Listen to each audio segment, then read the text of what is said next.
What does a millionaire actually look like? Most people picture someone driving a luxury car, living in a massive house, wearing designer clothes, dining at expensive restaurants, spending freely and visibly on every symbol of success that advertising has taught us to associate with wealth. But what if that picture is almost completely wrong? What if the real millionaires living in your city right now look nothing like that? What if they drive ordinary cars, live in modest neighborhoods, shop at regular stores, and are virtually indistinguishable from everyone else around them? That is exactly what two researchers discovered when they spent decades studying the actual financial behavior of wealthy Americans. And their findings were so surprising and so counterintuitive that their book became one of the most important personal finance books ever written. The book is called The Millionaire Next Door. It was written by Thomas Stanley and William Danko and published in 1996. It has sold over 4 million copies, and it completely demolishes the myths most people carry about what wealthy people look like and how they got there. In this video, I am going to walk you through every major finding and every major lesson from this book in complete detail.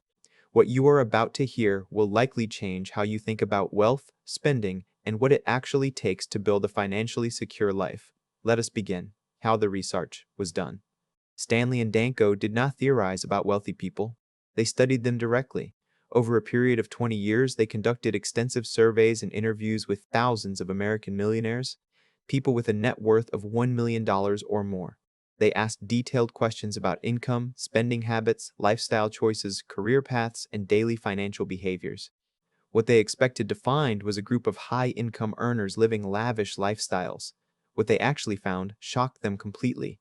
The majority of American millionaires did not live in wealthy neighborhoods. They did not drive luxury cars. They did not wear expensive watches or designer clothes. They did not spend money on the things that most people associate with being rich. Instead, they lived in ordinary neighborhoods, drove ordinary or modestly priced cars, shopped carefully, lived below their means consistently, and quietly accumulated wealth over years and decades through disciplined saving, careful spending, and smart investing. Stanley and Danko called them the millionaires next door, because they were literally living next door to ordinary people and nobody knew they were wealthy. They looked just like everyone else. Sometimes they looked less wealthy than people who were actually spending far more but had far less in savings. This research produced a set of findings that are as relevant today as they were when the book was first published. And those findings are what we are going to explore right now. Finding 1.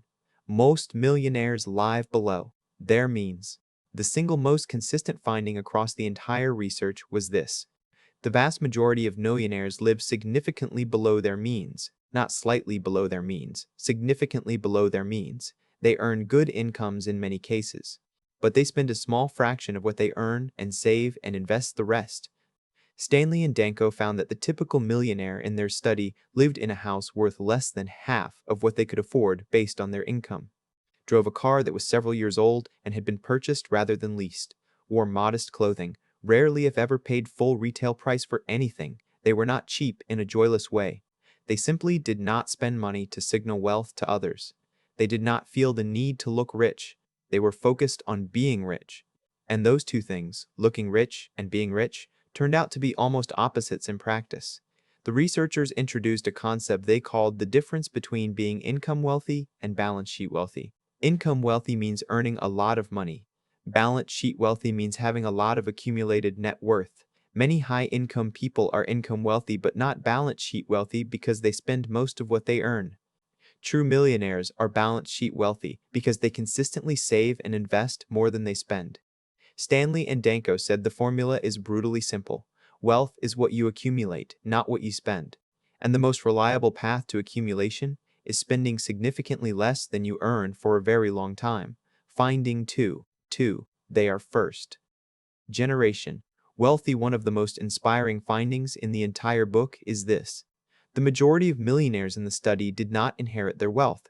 80% of the millionaires Stanley and Danko studied were first-generation wealthy. They came from ordinary or modest backgrounds. They did not receive large inheritances. They did not have wealthy parents who funded their lifestyle or their businesses. They built their wealth themselves from scratch through decades of disciplined financial behavior. This finding is important because it directly contradicts one of the most common excuses people use for not building wealth. The idea that wealthy people got there because they had advantages that ordinary people do not have. The research says otherwise. The majority of American millionaires are self-made. They started where most people start.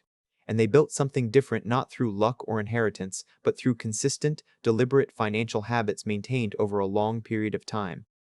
Stanley and Danko say this should be genuinely inspiring, because it means the path to wealth is not closed to people who were not born into money. It is open to anyone willing to adopt the habits and behaviors that actually produce wealth rather than the ones that merely produce the appearance of wealth. Finding 3. They are efficient investors. The millionaires in the study did not build their wealth through spectacular investment strategies or hot stock tips.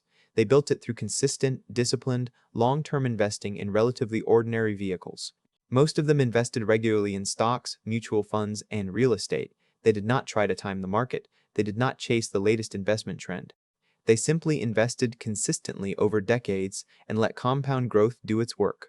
Stanley and Danko found that the typical millionaire in their study had been investing consistently for 20 years or more. They had lived through multiple market crashes and never panicked and sold. They understood that short-term volatility was irrelevant to their long-term outcome. They also found that wealthy people spent significantly more time on financial planning than non-wealthy people with similar incomes. They tracked their spending, they reviewed their investments, they had clear financial goals and revisited them regularly. This deliberate attention to their financial life was not obsessive or anxiety-driven. It was calm and purposeful. They treated their money as something worth managing carefully, not something to be spent as quickly as it arrived. The lesson here is that building wealth through investing does not require genius. It requires consistency, patience, and the emotional discipline to stay invested through the inevitable bad periods. Finding 4. They choose the right occupation. Stanley and Danko found that millionaires clustered in certain types of occupations more than others, and the pattern was surprising. The most common millionaires in their study were not investment bankers, celebrities, or tech executives.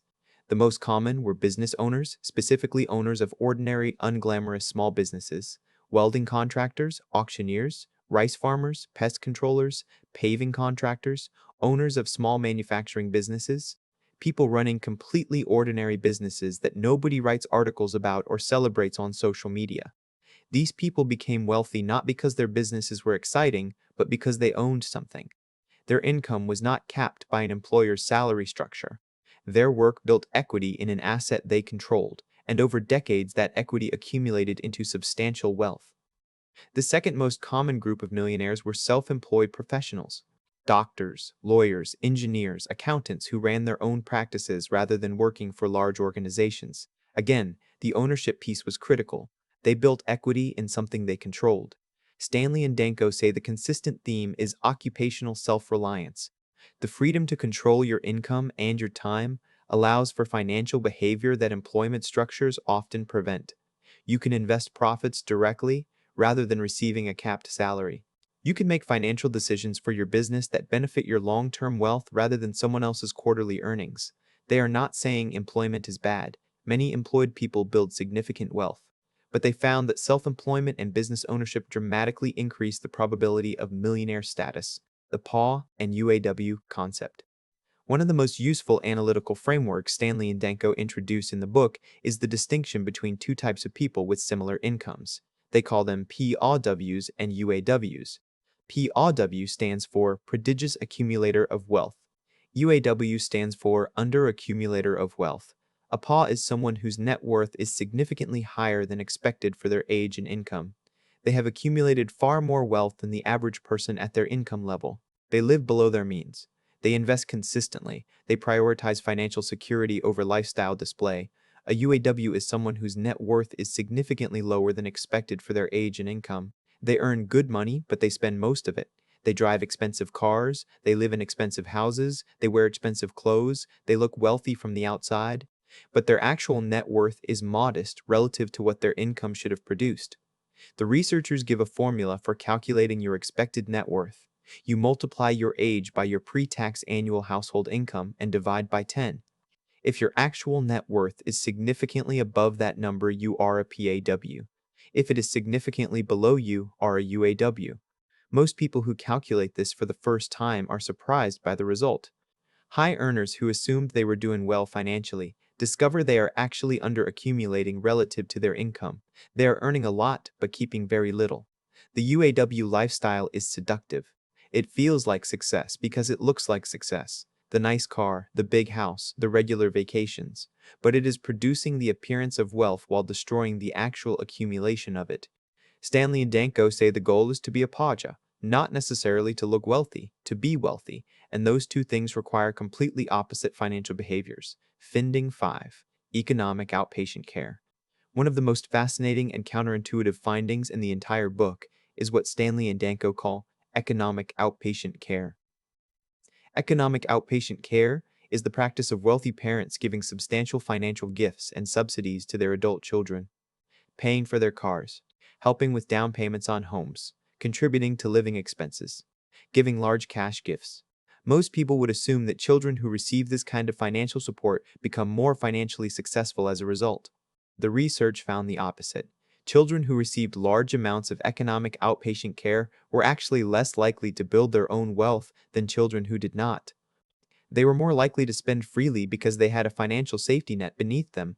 They were less motivated to develop strong financial habits because their parents had always cushioned the consequences. They were less likely to invest because spending was always subsidized. The researchers found that the highest achieving adult children of wealthy parents were typically the ones who received love and education, but not ongoing financial handouts. They were pushed to be financially self-sufficient from early adulthood, and that self-sufficiency built the same disciplined financial habits their parents had used to build wealth in the first place. This finding has significant implications for anyone thinking about how to raise financially capable children. Giving them everything they want may actually be the least financially helpful thing you can do for them. Giving them the skills, the habits, and the expectation of self-sufficiency is far more valuable in the long run. Finding 6. The frugal spouse. Another fascinating finding from the research relates to the role of spouses in building wealth. Stanley and Danko found that in the vast majority of millionaire households, both spouses shared similar attitudes toward money. Specifically, both spouses tended to be frugal and to agree on financial priorities. They found that in households where one spouse was a careful saver and the other was a free spender, wealth accumulation was dramatically lower. The frugal spouse was constantly working to build financial security while the spending spouse was constantly undermining it. The net result was much less wealth than households where both partners were aligned. The researchers say that financial compatibility between partners is one of the most significant factors in long-term wealth building. Not just compatibility in how much you earn, but compatibility in how you value and prioritize saving and spending. Couples who have regular and honest conversations about money, who set shared financial goals, and who make major spending decisions together consistently build more wealth than couples who treat their finances as separate or who avoid discussing money altogether. Stanley and Danko say choosing a partner who shares your financial values is one of the most important financial decisions you will ever make, more important than any investment strategy or career choice. Because a misalignment in financial values will quietly undermine every other effort you make to build wealth. What the wealthy do not do. Just as important as what millionaires do is what they deliberately do not do. And Stanley and Danko documented these patterns just as carefully. The wealthy do not lease cars, they buy, and they typically buy vehicles that are several years old and have already taken the largest depreciation hit. The wealthy do not buy prestige brands for status. They buy quality products that last. They prioritize durability and value over brand recognition and social signaling. The wealthy do not give their adult children unlimited financial support. They teach financial responsibility and expect it. The wealthy do not spend significant amounts on clothes, jewelry, or luxury goods relative to their income. They are far less likely to own expensive watches, designer handbags, or luxury clothing than people who look wealthy but are actually living paycheck to paycheck. And the wealthy do not live in the most expensive neighborhoods they can afford. They live in neighborhoods they can comfortably afford, because living in an expensive neighborhood creates social pressure to match the consumption patterns of your neighbors. And matching the consumption patterns of high-spending neighbors is one of the most reliable ways to prevent wealth accumulation. Stanley and Danko say this pattern, living in neighborhoods where your financial behavior is the norm rather than the exception, is one of the most underappreciated factors in long-term wealth building. Your environment shapes your spending expectations. Choose your environment wisely. The real definition of wealth. Near the end of the book, Stanley and Danko offer a definition of wealth that is different from what most people carry. They say wealth is not income. A high income does not make you wealthy if you spend everything you earn. Wealth is not possessions. Owning expensive things does not make you wealthy if you borrowed to buy them and owe more than they are worth. Wealth is financial independence, the state of having accumulated enough net worth that you are no longer dependent on a job or other people to maintain your lifestyle. True wealth, by this definition, is measured not by what you earn or what you own, but by how long you could maintain your current lifestyle if you stopped earning income tomorrow.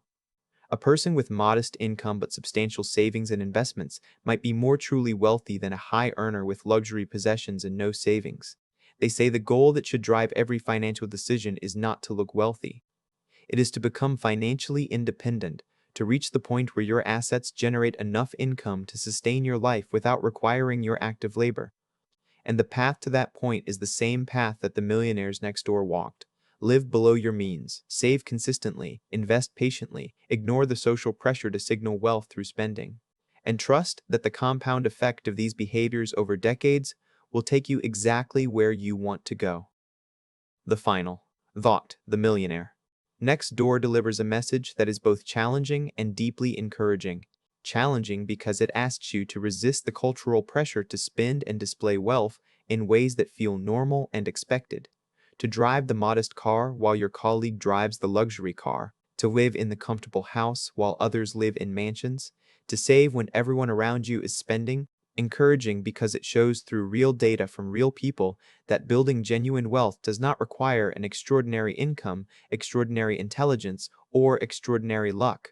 It requires ordinary people doing ordinary things consistently, living below their means, saving a meaningful percentage of everything they earn, investing patiently for the long term, making financial decisions based on long-term security rather than short-term appearances.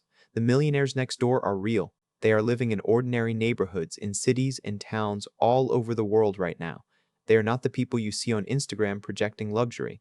They are the quiet, disciplined, unglamorous accumulators who made a simple decision years ago to build wealth rather than display it, and that decision is available to anyone.